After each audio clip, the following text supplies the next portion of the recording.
Ang ingay-ingay talaga ng aming mga aso dyan sa aming labas. So, it's evening time again. So, it's time for me to cook dinner na ulam. So, ang aking lulutuin na naman ngayon na ulam is ginisang munggo. Na ang sahog ay piniritong isda.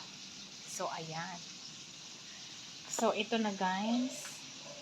Naglaga na ako ng munggo. Pero hindi pa siya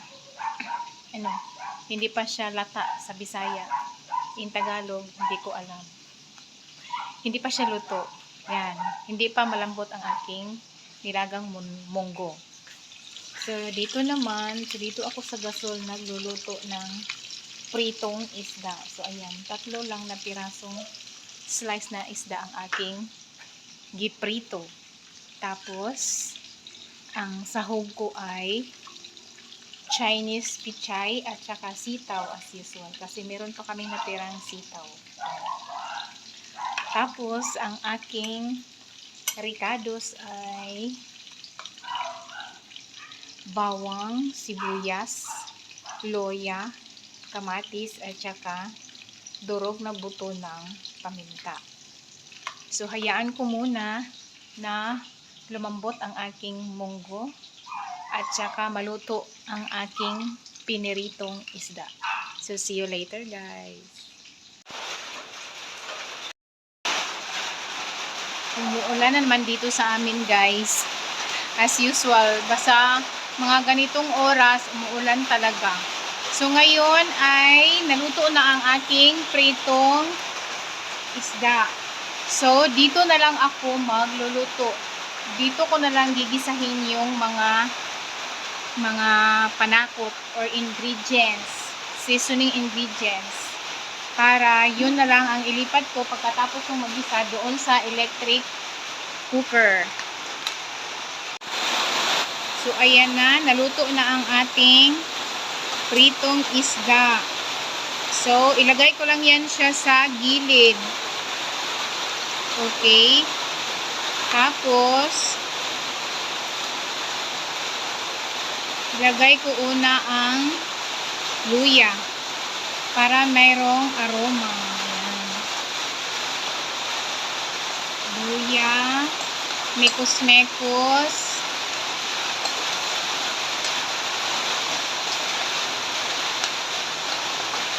Ayan. Pagkatapos ay lahat ko na ilagay. Ayan.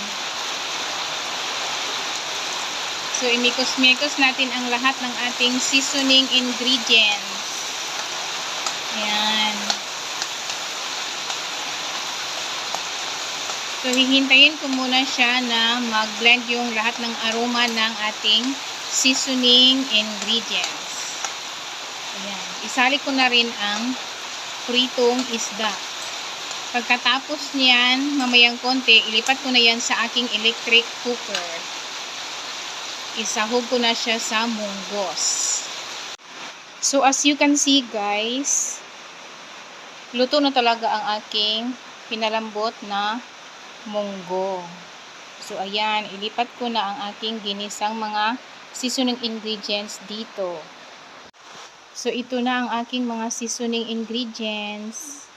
So, ilipat ko na yan doon sa electric cooker. So, ayan na guys. Ilipat ko na ang aking mga seasoning dito sa electric cooker. Ay, ayan. So, ayan. Mikos-mikos lang ang kulang yan. Okay. So, imikos-mikos natin. So, hayaan ko muna siya na mag-blend ang lahat ng aroma dyan sa ating mga ingredients. Saka ko ilagay ang mga vegetables na Chinese pichay at saka sitaw. Ayan. So, dagdagan ko siya ng konting tubig. Ayan. Tapos, pakuluan ko siya ulit. Kasi mas masarap pag maraming sabaw. So, ayan. Pakuluin muna natin. ng konti. Hayaan muna natin na mag-blend ang lahat ng aroma. Saka ko ilagay ang mga vegetables. Ayan na guys, kumukulo na siya. So, lagyan na natin ng asin. Saglit lang kasi hindi ako matansya. Joke. Okay, so ilagay ko na ang ating asin. Okay. Tapos, ilagay na rin natin ang ating stock ng Chinese pichay at saka yung sitaw para maluto. So, ayan. Lagyan muna natin ng toyo. Konting tuyo lang muna. Ayan. So, ayan.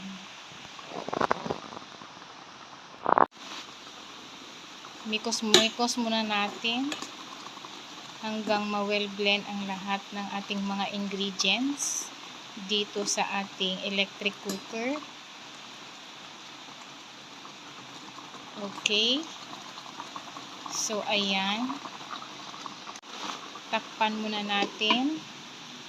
Hayaan muna natin na maluto ang ating sitaw at saka stock ng Chinese pichay. Saka natin ilagay ang ating last na gulay, which is leaves naman ng Chinese pichay. Saka natin tikman kung sakto na ba ang or tama na ba ang panlasa.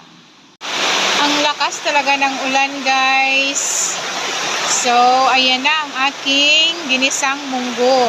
So, ilagay ko na ang leaves ng Chinese pichay. Ilagay ko na ang Chinese pichay na leaves. Okay. Okay, mikos-mekos hanggang ma-mix ang lahat ng ingredients. Yan.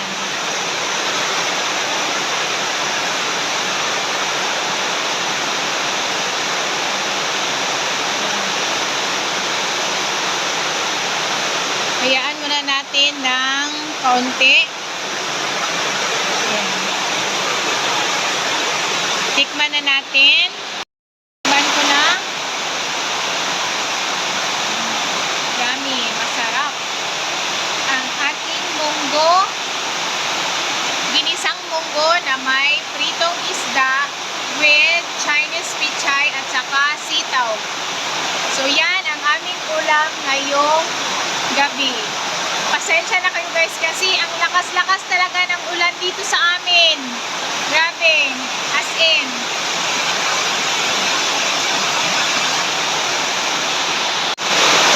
So ayan na guys, ang aking finished product na ginisang munggo na may pritong isda with Chinese pichay at saka sitaw.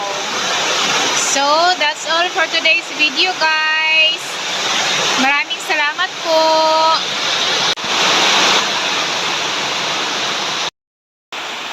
So, malakas pa rin ang ulan dito sa aming bahay guys. Dito pala sa aming lugar ay umuulan na naman. So, akin ang tikman ang aking nilutong ginisang munggo. So, tikiman time.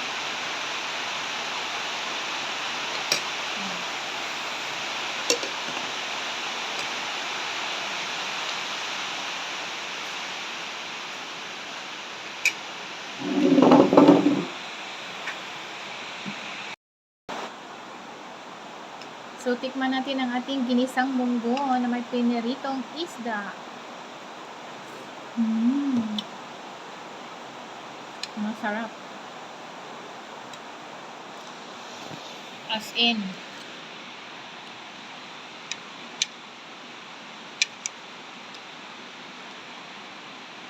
I really love veggies talaga guys. Mainit pa siya.